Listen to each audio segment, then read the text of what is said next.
got my second Distinguished Flying Cross on my first day on the job. And I said, this is going to be one hell of a tour. And it was. We have a system of assurances. We carry a Laotian to talk to Laotians that don't speak English, and they verify our targets. There are certain places that are just obviously unfriendly, and any of the targets, trucks, boats, supplies that we find are military targets. I was ready to fight the war. I was one of the guys who thought this is well worth doing, and I have never changed my mind on that. From that point on, I was caught hook, line, and sinker. I mean, I had to look into this program. I have 565 missions, but I did get 1,396 flying hours Southeast Asia total combat time. I applied to be a soldier. The only thing you get money to support your life is your teenager, to be joined the army, that's it. No other job. And then I decided to join. Now the CIA is sending me to Thailand. They say, okay, since you draft, we send you to Thailand to study English. I said, okay, I'm lucky and I go to the battlefield. So they sent me to Thailand to study English for 9 months. I just about to speak a little bit. And then when I come back home, they put me back in the back seat on the Revit. I understand you know about this Project 404, and I want to learn a little more, and I'd like to apply for it. And we sat in the parking lot in his reserve spot and did the interview in the front seat of the car. Military clothes, everything military, and send it home.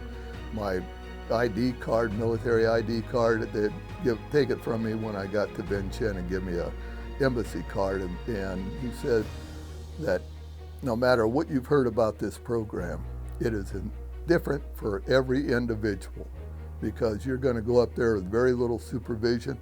You've been selected because you're motivated. You've done an excellent job as a forward air controller flying the trail in my particular case. Early in the morning, all the airplanes would fly up. You'd fly all day. There was no limits on your flying. You know, you're supposed to be so many hours a month and all that stuff. Garbage. I did 100 hours in 12 and a half days one time of heavy flying with a lot of fighters coming in.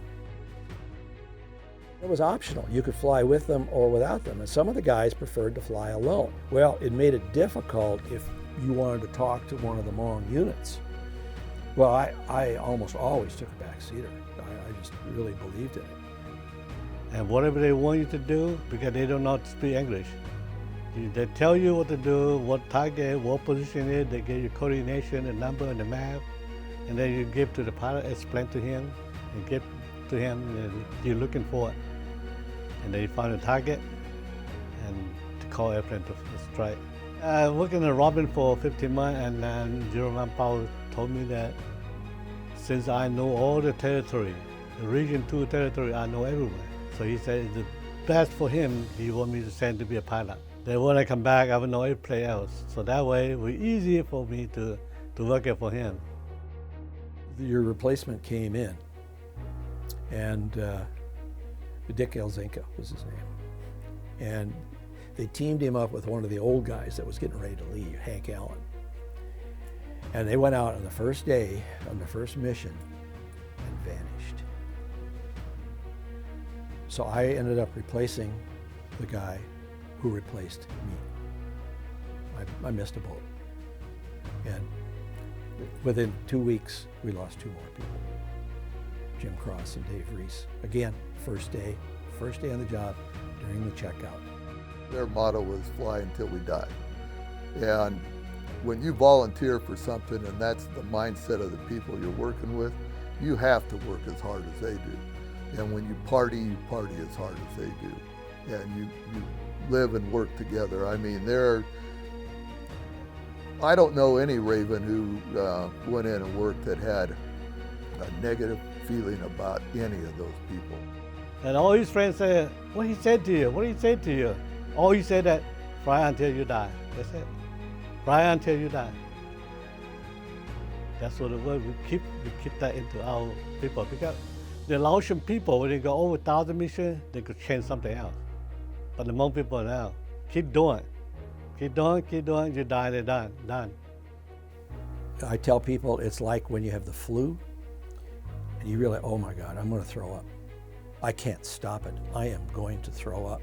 And it starts in your stomach and it starts going through your body. You feel it in your arms and your legs, and it's taking over. And I said, that was fear. And I said, I was tempted to throw the M16 on the ground and run for the jungle.